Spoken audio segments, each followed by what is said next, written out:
Well, hi folks, I'm Steve Brown. Welcome to the Alpine Beat Laboratory. With me today I have our resident amplifier expert and national product trainer, Mr. Derek Dawson. Hi Derek. Hello. Welcome to the Beat Laboratory. Thank you. This is our first topic that we've discussed in the Beat Laboratory. I know, I'm excited about this. Me too. MRX amplifiers. Now this is a brand new series of amps from Alpine. The real reason that we brought these to market is to allow you to have the kind of benefits you get from PDX amps, the performance of PDX, but for a more reasonable cost. Yeah, the whole story that we've had with these throughout all of our training tour this year, it's kind of been PDX level technology, entry level price. We wanted to trickle down a lot of that stuff that made PDX special and put it into these amps. But we also want to show why these amps are so much better than our V-Power amplifiers too. Yeah, that's a good point. And today we've got two of those amps here. Now we've got our V-Power amp here on the left. Now that's our MRP M500, and that's the best-selling amp in America. It has been for the last 3 years. It's been amazing for us. Awesome amplifier and a great performing amp as well. Here on the right we have the X-Power. Now this is the MRX M50. So this is the 500-watt version of our mono X-Power series.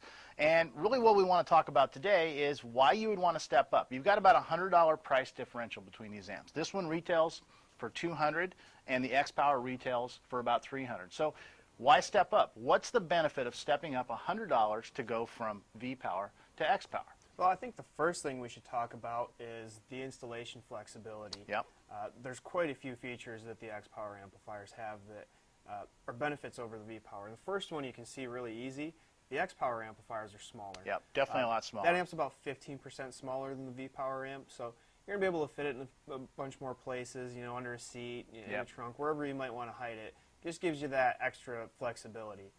These amplifiers are also more efficient too. Yeah, and they can be smaller because they're more efficient, right? You don't need all that aluminum to basically dissipate the heat from a less efficient amp. And something with all the X-Power line is all those amps are at least 80% efficient. So you're not wasting all that extra energy as heat. Exactly. Getting put into your subwoofer. And if you look on the sides, you'll notice a lot of other things too. Now, first of all, the terminals are a lot different on the X-Power than they are the V-Power series. Yeah, if you take a look at those battery terminals there for the power and ground, you actually have a 4-gauge power and ground 4-gauge input there, it's a true 4-gauge input. You don't have to cut away a little bit of wire and try to tuck it in there. Exactly. Yeah. It takes a 4-gauge input. Definitely. And then also what you see on the monoblock amplifiers for the speaker output is you actually have an 8-gauge speaker output. That's really key. Yeah. If you're doing a big system, you want to be able to use big wire. And like a lot of times if you're building a custom box, like what we do here is we'll just poke a couple holes through the drill and pop the 8-gauge wire through. You can run that directly to the amplifier, and it's just that much easier for you. Yeah, definitely.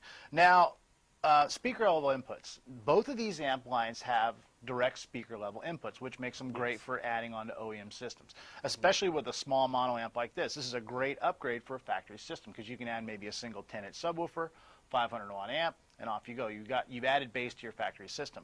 But the X-Power amps have a different type of speaker level input. So what's the difference? Yeah. What you'd notice with the V-Power amplifiers is you have a 2-channel speaker level input. Right. But if you look at the X-Power, you actually have 4 channels of input going in there. Right. So what it can do is it does like what we call a 4-channel summing.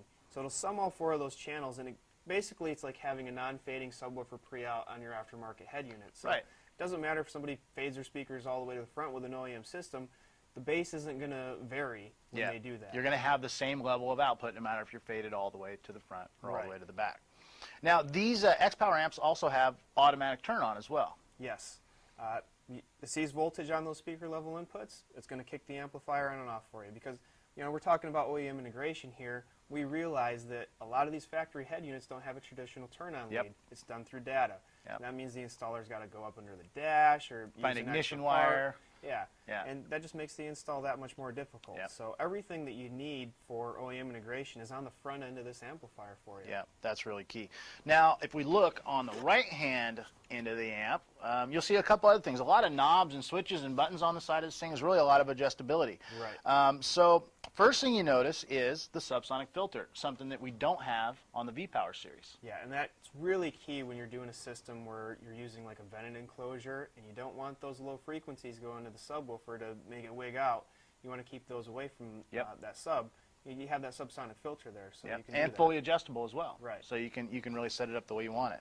I also noticed that not only do I have a preamp input that would come from my aftermarket deck, but I've also got a preamp output. Now, why do you want that? Well, if you're going to do a really large system where you're using multiple amplifiers, you want to be able to have that output so you can go into those extra amplifiers. But the key with this output is it's a buffered pre-out. Right. So you're going to have the same clean signal going into amplifier 1 in the system than you would amplifier 5. Yep. So the same voltage output that you're inputting into the amp, you get out of the amp to the next amp in the chain. Yep. It's a nice clean signal there, so you can build a big system. Now we've also got another port here. This is the remote bass knob terminal, because another technology that we brought in from PDX is the ability to use this guy. That's the Rux knob. Right. So now I can basically plug this Rux knob directly into the side of the amp and have full control over the level of my bass. Yeah, and what's nice with that too is if you're doing that large system like we were just talking about, that one knob can control up to 10 X power amplifiers. Yep. It just uses an RJ11 straight splitter, which is it's a phone cable, basically. Phone cable part that you can find at any electronics sort of store. That's great. And this thing gives you full attenuation. So really 20 dB of attenuation. So with this thing all the way down, your bass is essentially off, and with it all the way up, you're at full output. And that's great with an OEM system as well, because with an OEM system, you have no way to control your sub-level. So adding one of these gives you full control over your bass, so you can get it blended with the rest of the system. Yep. Yeah, very cool. Cool stuff. So that kind of covers the outside of the amp, you know, the stuff that you see on the outside. But as we know, with X-Power, we adopted a lot of the PDX level technologies into our X-Power series, and that really gives them great digital amplifier performance. I guess one of the ways you can tell right off the bat the performance is right here. This is something, again, that we do with PDX is our verification certificate. Right. And what you'll notice with these verification certificates is these amps are typically underrated about 10 to 20%. Like if we take a look at this particular this one here, 553 actual watts, and we're looking at an M50, which should be a 500 watt amplifier. So that's a significant increase of what you'd expect to be getting. Definitely. And you can see that this is this particular amp. It's got the serial number of the amp on it. So not only do you know that the amp's been tested off the line, but you see exactly what your amp is making power-wise. That's cool. Now, let's talk about thermal reduction, because in any kind of situation, especially with a sub-amp, the thing's working hard, right? If you got a trunk where it's hot outside, you're driving a tough 2-ohm subwoofer load, you know, the amp is prone to going into thermal protection. So what does the X-Power do to combat that? Well, there's a lot of amplifiers out there that say that they can play all day long and they'll scale back their output and things like that. X-Power is unique in that a typical amplifier just has a sort of one-step back system where it's a 6 dB drop. Right. What X-Power does is a two-tier sort of system where with the monoblock amplifiers, say, if there was a thermal issue or a voltage issue or like a heat issue, basically what would happen is it would scale back 2.5 dB and then it would go to 4.5. So it's not like just a 6 dB drop, because a 6 dB drop is really obvious. You can really hear that. That's a big difference. That. Yeah. But like a 2.5 dB drop, you saw that verification certificate. These amps are already underrated, so you're getting more than what you're expecting. Right. So at worst, you're going to probably scale back to the output of what the amp should be. Right. So you're always really getting more performance than you paid for, even in a tough thermal condition. Yeah. Now, one of the big benefits of PDX is what we call global modulation. And that really dictates the performance of the amp. And it's what allows PDX to be really the best sounding digital amplifier on the planet made today. And X-Power does global modulation as well. Can you explain what that really means? Well, digital amplifiers are different from AB in that they're switching, so it goes on, off, on, off. Whereas an AB amplifier is more like a dimmer switch, where it goes almost all the way off, but back on. And what happens since the amplifier goes off is it has to compare the signal that goes into the amplifier to the signal going out of it to make sure that it's the same clean signal. Right, because that digital amplification process naturally creates some errors. So the feedback process, what it does, it compares the output to the input, so it can make sure the output looks the same as the input did, only bigger. Yeah, and what typical digital amplifiers do is they compare the signal once, call it good enough, and then it gets spit out of the amplifier. What the X-Power amplifiers do is it doesn't just compare the signal that one time, but it compares it again before it leaves the amplifier to make sure that it's the same clean signal that went in, is the signal going out. So it checks it twice. Right. And the real benefit there is, if you look at the specs, especially these two amps here, you got the M50 and the M500. Let's look at frequency response. That's a good indicator of amp performance. Now the M500 goes from 20 hertz to 200 hertz. The X Power amp, the M50, goes from 50 to 400 hertz. Big difference there. Actually, 5 to 400 hertz. So it's a big difference, right? It actually allows you to go play lower, the bass play lower, and even play up higher. So if you're using it even in a mid-bass application, you can use it. Signal to noise, another great indicator of amp performance. Now this is a big difference. The V-Power amp, about 75 dB signal to noise ratio. This is at rated power. The X Power, 114. That's huge. Night and day. That's 40 dB a difference. Yeah, that's definitely hearable if you were to swap those amps out. Yeah, absolutely. I mean, just to give you guys an idea, a relative 40 dB difference, that's like a blender versus an F-14 jet at full afterburner takeoff. That's the difference in volume that 40 dB represents. So that's huge. And you'll definitely notice that here because you're going to have a lot less hiss. Yep. Right? Now distortion. Obviously, we like clean bass output. We don't want distortion. This thing at rated power, 0.04% distortion versus the V-Power, about 1%. Okay, 96% better distortion. Exactly. That's incredible. So you're taking America's favorite amplifier, right, and you're making it that much better. Yeah, that's really key. Now, when it comes to bass amps, one of the most important specs that you can talk about is damping factor.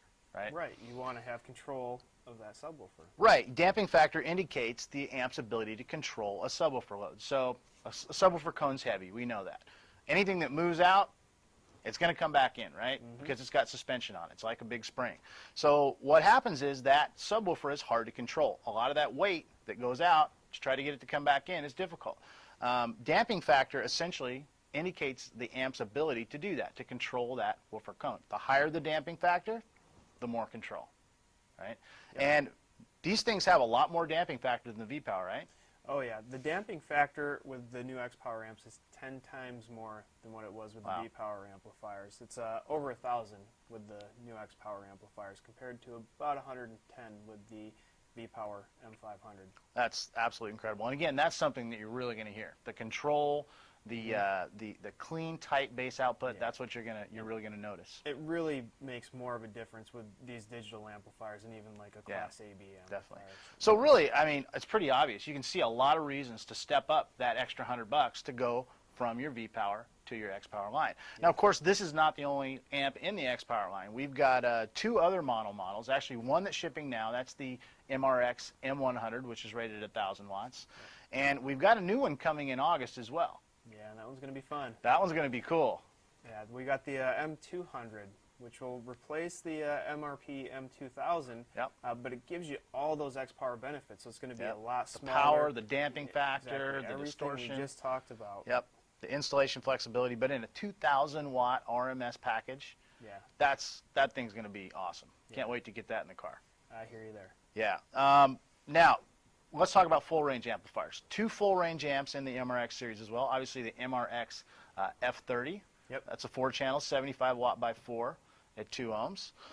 And probably my favorite amp in the series is the 5-channel. I think that one's my favorite, too. Awesome. I mean, you got to love a 5-channel amp because it can do everything in the system. You know, 1 amp to install makes it easy. And this thing's got a lot of power. It's 75 by 4 and 300 watts by 1. And then for $400. We talked about how X Power amplifiers were underrated too, so it's really more. It's really more than that. Yeah, and you know, again, all the benefits: the low distortion, the high damping factor, the great signal noise, all works on the V60. And that size thing that we talked about with X Power amplifiers, like we've seen the MRP M500, we've seen the X Power M50 here. It's really just slightly tiny bit bigger than that X Power amplifier. Yeah. So. And you're easy getting a to full fit under system a amp. seat, and then obviously, like you want to do OEM integration with something like that.